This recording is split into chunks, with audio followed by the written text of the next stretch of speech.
Hello everybody, you're very welcome to this month's newsletter. Hope you guys are all doing well out there. I'm a little under the weather at the minute. Since I've come home to Ireland, where I'm back in Mullingar at the minute. I've seemed to have picked something up, so I sound like my voice is on the floor because it is. But I really wanted to get this video out to you guys, say hello first of all. Hope you're all keeping well, and let you guys catch up on what's been happening with me over the last month. The month of March is always very busy for me, obviously, being out on tour. Irish tenors are in high demand in March, but we started off the month with Celtic Thunder, and we were on a cruise in the Caribbean. We were part of a cruise called the All-Star Irish Cruise, and this is our fourth time doing it. Last year we did it in Greece, before that was Alaska, and before that it was the Caribbean. We were back to the Caribbean again this year. So the cruise is basically a collection of artists, both ourselves and loads of artists from Ireland, on a big ship for a week. Half the ship is Americans and Canadians and Australians and all our fans, and then half the ship is Irish people over for a vacation for a bit of nice weather in February and March. So it was great to be back on the cruise with everybody, and here's a little clip of what it was like on the ship. Good afternoon everybody. I got to my cabin here on the cruise. Here we are, and I have a nice balcony, thankfully. Bit of fresh air in the mornings. I'll show you the view. We haven't quite left port yet, but here we are in Fort Lauderdale. Gonna be a busy old week. Nice to be back on the cruise once again. Feels like deja vu. I feel like I've been in the same cabin for like 4 years, but nice to be back at it. It's going to be an interesting week of Irish music and all things in between.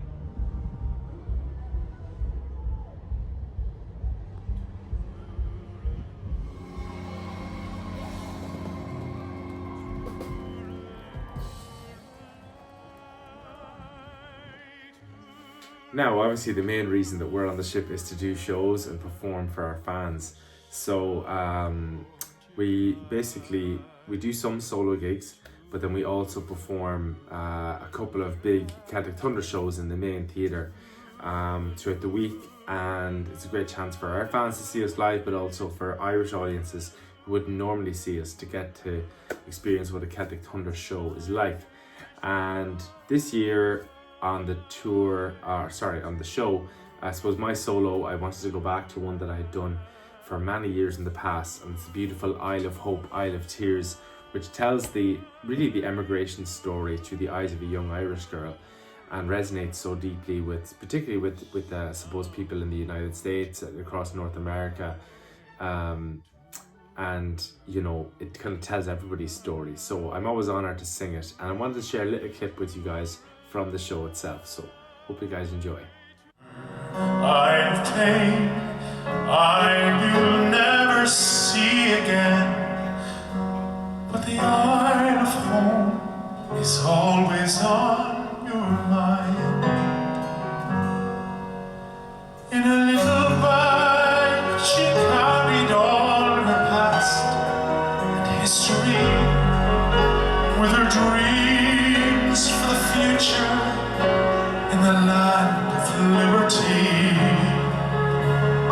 Courage is the passport when your old world disappears, but there's no future in the past when you're 15 years. Isle of hope, Isle of tears, Isle of freedom, Isle of fears, but it's not the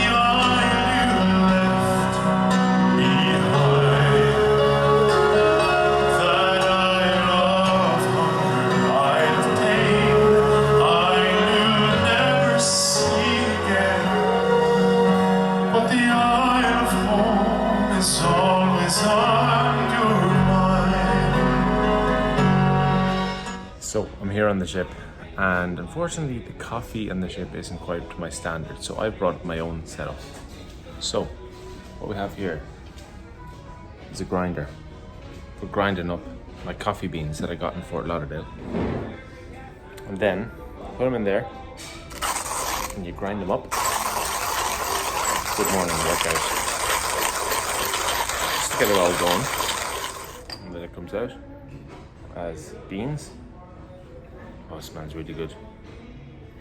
And then goes into my AeroPress. So it goes in there. So you got your beans, you got your press, got your hot water.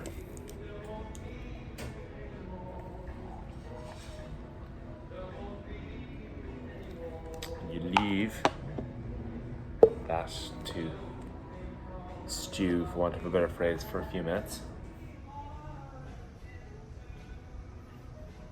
Then when you have the top and the AeroPress like this, I have the filter in here. You turn it over like that and basically press it down and the coffee comes out. And now for the big reveal. Beautiful coffee. Now for the taste test.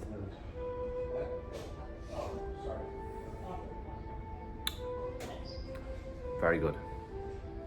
Much better than there.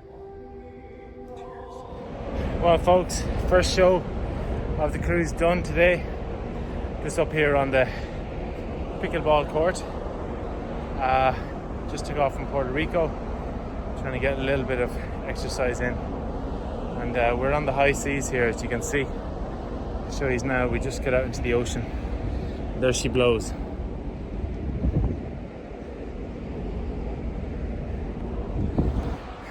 Water as far as the eye can see, and yeah, nice to be done with show one. Went very well. We have a different set tomorrow, and people seem to enjoy it. Didn't get to get off in Puerto Rico, unfortunately, but that happens. So trying to somehow keep myself in reasonable shape for my high rocks, which is coming up in a month. So better get back to it here. So one of the nice things about doing these cruises is the fact you have a bit of time off and you get to see some beautiful islands and sail around some incredible places. So it's always a great chance to kind of catch some beautiful scenery along the way. But straight after the cruise, of course, I was straight into my US tour, because I always tour in the month of March. And we started down in Florida and moved up through sort of North Carolina, South Carolina, Georgia, the whole way right up to New York, and the whole way throughout the tour. So I did play one very interesting place in Wilmington, North Carolina, that I wanted to introduce you guys to. It's actually the oldest continuously running theatre in the United States, opened in 1858. It's a place called Thalian Hall, so check this out. Hello my friends, I'm standing on the stage of Thalian Hall here in Wilmington, North Carolina, and this venue, which is very beautiful, got our piano, got our audience. This venue is the oldest running venue in the United States because it was built in 1855. So tons of history here. It's meant to be haunted.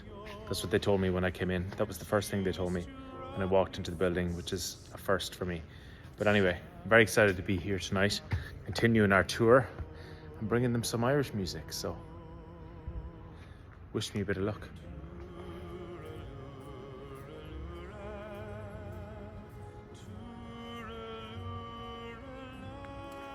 So, aside from performing in theatres, as you guys know, I get to perform in some beautiful churches, and they're wonderful places to sing. The acoustics are amazing, the setting is beautiful, and it brings me back to my beginnings in music, because my dad was a music minister, as you guys know, and I grew up singing sacred music. But, you know, I would perform anything from beautiful American songs, Irish songs, and of course beautiful hymns as well in the churches. So, and we moved sort of right up through North Carolina and Georgia and right up to Ohio, and played in Columbus, Ohio, and then over to Pennsylvania. So got to perform, you know, some beautiful music, and it's always a very special thing to do, to stand in a church and sing to such I suppose, such appreciative audiences. So I wanted to share a few clips of some of the songs that we did along the way. So a little bit of music for you guys now. If you ever go across the sea to Ireland, then maybe at the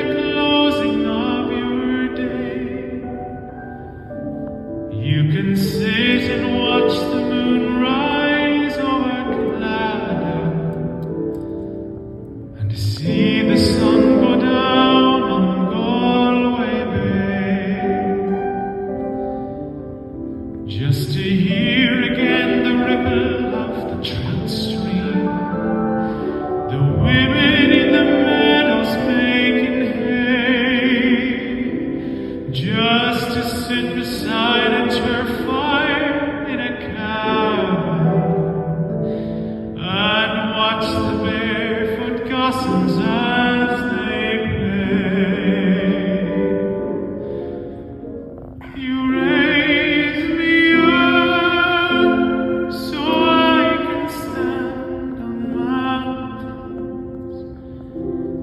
You raise me up to walk on stormy seas, and I am strong when I am on your shoulder. You raise me up to more than I can be. And like that, His mercy reigns, unending love, amazing grace,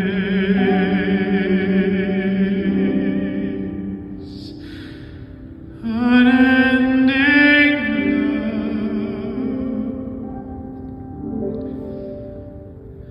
amazing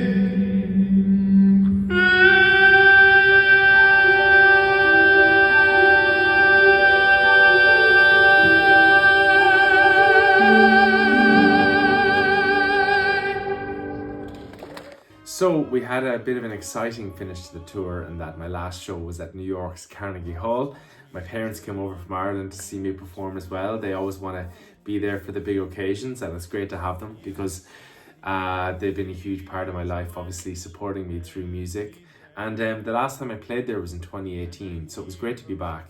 And I was back there with a choir from New York called Fourth Wall Ensemble. And I'm going to show you a little bit of backstage of Carnegie Hall just to give you an insight into what it's like. Well folks, I'm currently backstage at Carnegie Hall. The choir are in having a photo shoot at the minute, and I am just rambling around having a look to see what's going on. So here they are. This is the room for today.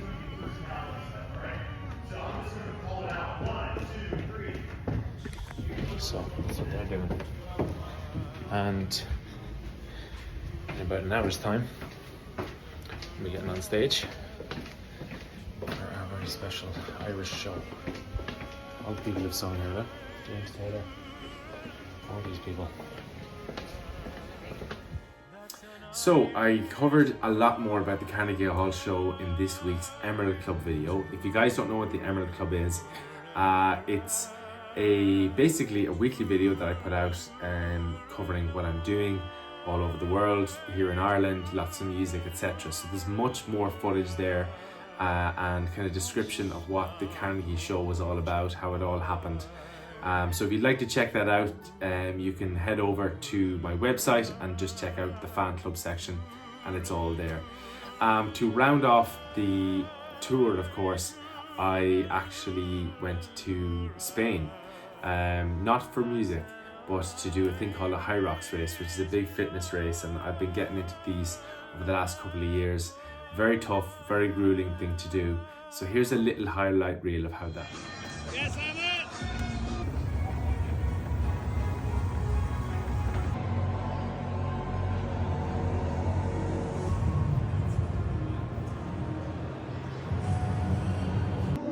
Yes, home straight, home straight.